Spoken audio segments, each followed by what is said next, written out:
અટંકો નવ લિયો અને રણપે ધર્યો ને રવત સરપે ધર્યો ને સેહડો ને પીયો ને સંભાળ પોસ ઈ હવારમાં કોહંબા હાલતા હતા અને હવારના પૂરમાં ઉદિયાચલના ઓરડેથી ભગવાન નારાયણે કોર કાઢી એવે ટાણે એક બાઈ કાખમાં નાના બાળકને 8-10 દિવસના છોકરાને તેડીને વાંકાનેરની ડેલી આવી અને આહુડાની ધારું છે.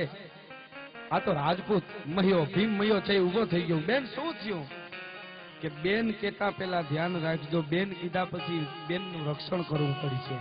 હે કે બેન બોલ્યા પછી બેનનું રક્ષણ કરવું પડશે. હું રાજપૂતનો દીકરો છું બેન. બેન કીધા પછી એમાં બીજું આવે નહીં. રણ કણ કણ રજ રજ રગે અને રવિ ઢંકે તોય રજ જેતી ધર નવદીએ રજ રજ વહે રાજપૂત. અમે એવી રાજપૂતણીનું હું ધાવણ થાવ્યો છું. રાજપૂતાણીના માગા આવતા હતા. એક માગું ઠેલું, બીજું ઠેલું, ત્રીજું ઠેલું, ચોથું ઠેલું, પાંચમું માગું ઠેલું. તો રાજપૂતાણીને એની બેનપણી એટલું કીધું તું બેન તું હજી લગ્નની ના પાડીશું, તારે કેવો વર જોઈ છે, શું કામ ના પાડે છે લગ્ન કરવાની?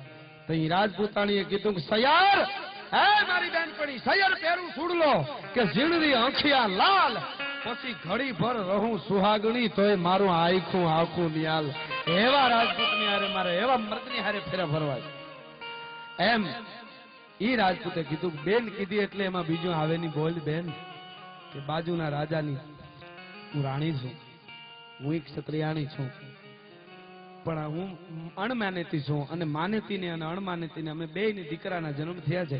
મારો દીકરો ખાલી અડધી કલાક પહેલા જન્મો એટલે રાજગાદીનો વારસદાર મારો દીકરો થાય એટલે કુળ કપટ રાજના એવા હતા કે મારા દીકરાને મારી નાખે એમ હતા. હું હતા એને રાજમાંથી નીકળી છું. જો તમે મને આશરો આપો તો બચી જાય, મારો દીકરો બચી જાય, નકર મારો દીકરો મરી જાય તો પછી મારે હું જીવીને કરવું. તેથી ઉભો થયો ભાઈ.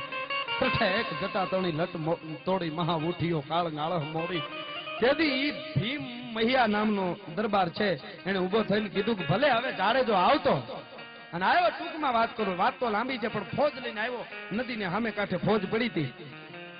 4 મહિયા જુવાન મૂછના કાતરા વાળા હમા આવીને ઉભા રહ્યા. દરબાર ધીંગાણું ન કરવું પડે કે ઈ તો એનાથી રૂડું, પણ ન કરવું પડે એમાં જે કરવા વાળા હોય ઈ જાય ખરા કે ઈ તો ખાપણ માથે લઈને ફરી જઈ, પણ બીજી સેના હારે આવી ન મરે ને એટલે આવું કરવું વાંધો નહીં. અને 4 મહિયાના જુવાન છે ઈ ગયા રાતના અને રાતો રાત પેલા આવી અત્યારે જેમ ઇન્જેક્શન મારે છે બેભાન કરવાના એમ ટોપી હુંગાડવાનું જે કહેવાય જે કાંઈ પદાર્થ આવતો હોય છે એ હારે લેતા ગયા અને ધીરા ધીરા થતા જે સામે રાજા આવ્યો તો એને તંબુમાં વયા ગયા અને એને એ પદાર્થ છે એ નાકની પાસે અડાડી સુગંધ લેવરાવી દીધી. એ બેભાન જેવો થઈ ગયો. 4 મહિયાના જુવાનોએ ઢોલિયો ઉપાડીને વાંકાનેરના દરબારગઢમાં લઈ આવ્યા અને કીધું કે લ્યો હવે કરો અને જે કરવું હોય ટૂંકો કરી નાખવો હોય તો કઈ વાંધો નહીં. એને કીધું કે હું ભીમ મહિયો છું, હું તારે ન મારો તો કે દાંતણ લઈ આવો, ગરમ પાણી લઈ આવો, બધું તૈયાર, કહુંબો તૈયાર કરો, હમણાં ઉઠશે. હવાર થઈ એને જે કઈ નશો ખાયો તો એ ઉતર્યો ને આમ આંખ ખોલી તા તો વાંકાનેરના દરબારગઢમાં પડેલો. ઓહો મેં કઈક મારી બેન ને અને ભાણિયાને ભીમ મહિયાએ કીધું કઈક આપો. શું આપો છો? શું આપો એટલે હું અડધી મારી હિમ આપી દઉં પણ મારે છે બીજો. તો કે ઈ તો હોય બધાને. શું આપો છો એ કયો? તો 200 વીઘા જમીન આપું છું. એને એમ કે 200 વીઘા થોડો ભીમ મયો આપશે કે 200 વીઘા? તો હા તો સાંભળી લે, આ સત્ય ઘટના છે બાપ, આ જેવી તેવી વાત નથી, સાંભળજો. તેથી ભીમ મહિયો બોલ્યો સાંભળી લે, તું 200 વીઘા મારા ભાણિયાને આપશો ને તારા દીકરાને જમીન, તો હવે હું આપું છે સાંભળી લે. કે શું આપો છો? તો કે હું વાંકાનેરની ગાદી આપું છું ને અહીંથી મારો પરિવાર નીકળી જાય છે. ઈ તેથી જીભના માનેલ ભાણિયાને વાંકાનેરની ગાદી આપી નીકળી ગયેલા ઈ મહિયાના યુવાનો છે. ઈ અહીંયા ભગવતીના ખોળામાં સેવા આપે છે. તેમને ખૂબ ખૂબ ધન્યવાદ છે. ખૂબ ખૂબ એને ભગવતી સોનબાઈમાં આપવાની છે.